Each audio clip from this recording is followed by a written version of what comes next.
తెలంగాణ ప్రభుత్వం క్రీడారంగ అభివృద్ధిలో ఓ భారీ నిర్ణయం తీసుకుంది. ఉపాసన కామినేనికి రాష్ట్ర క్రీడల పథకాన్ని ముందుకు తీసుకెళ్లే కీలక బాధ్యత అప్పగించింది. ఉపాసనను ఇటీవల ఏర్పాటైన బోర్డ్ ఆఫ్ గవర్నర్స్ అనే కీలక బృందానికి కో చైర్పర్సన్ గా నియమించారు. ఈ బోర్డు తెలంగాణ స్పోర్ట్స్ హబ్ ను నడిపించడమే కాకుండా టీఎస్ స్పోర్ట్స్ పాలసీ 2025కి మార్గనిర్దేశం చేస్తుంది. ఈ బోర్డులో సభ్యురాలుగా ఉన్నవారు డాక్టర్ సంజీవ్ గోయంక చైర్మన్, వీటా దాని క్రీడల వ్యాపారవేత్త, కావ్య మారన్ క్రీడల మేనేజ్మెంట్ నిపుణురాలు, సి శశిధర్ ఇన్ఫ్రాస్ట్రక్చర్ నిపుణుడు, బ్యాడ్మింటన్ దిగ్గజం Pullela Gopichand, cricket hero Kapil Dev, Olympic gold medallist Abhinav Bindra, football icon Baichung Bhutia, Ravikanth Reddy మరియు బియ్యాల పాపారావు క్రీడల పరిపాలకులు, మాజీ క్రీడల కార్యదర్శి ఇంజేటి శ్రీనివాస్. బోర్డు విధులు: క్రీడలకు వచ్చే నిధులను సక్రమంగా వినియోగించడం, కొత్త టాలెంట్ ను గుర్తించి ప్రోత్సహించడం, తెలంగాణ క్రీడా ప్రమాణాలను అంతర్జాతీయ స్థాయికి తీసుకెళ్లడం. ఇది దేశంలో తొలిసారిగా ఒక రాష్ట్రం తీసుకున్న వినూత్న అడుగు. క్రీడా రంగంలో గవర్నర్ తో పాటు స్పోర్ట్స్ మేనేజ్మెంట్ ను కలిపిన ఈ విధానం క్రీడాకారులతో పాటు క్రీడల చుట్టూ ఒక మార్కెట్ కూడా అభివృద్ధి చేసే అవకాశాన్ని కలిగించనుంది. స్పోర్ట్స్ హబ్ అంటే కేవలం ఓ బిల్డింగ్ కాదు,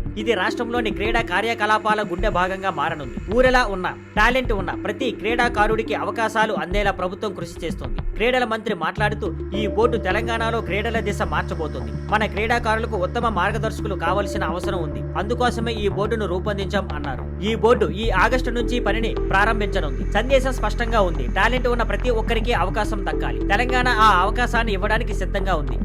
thank you for watching. Please like, share and subscribe.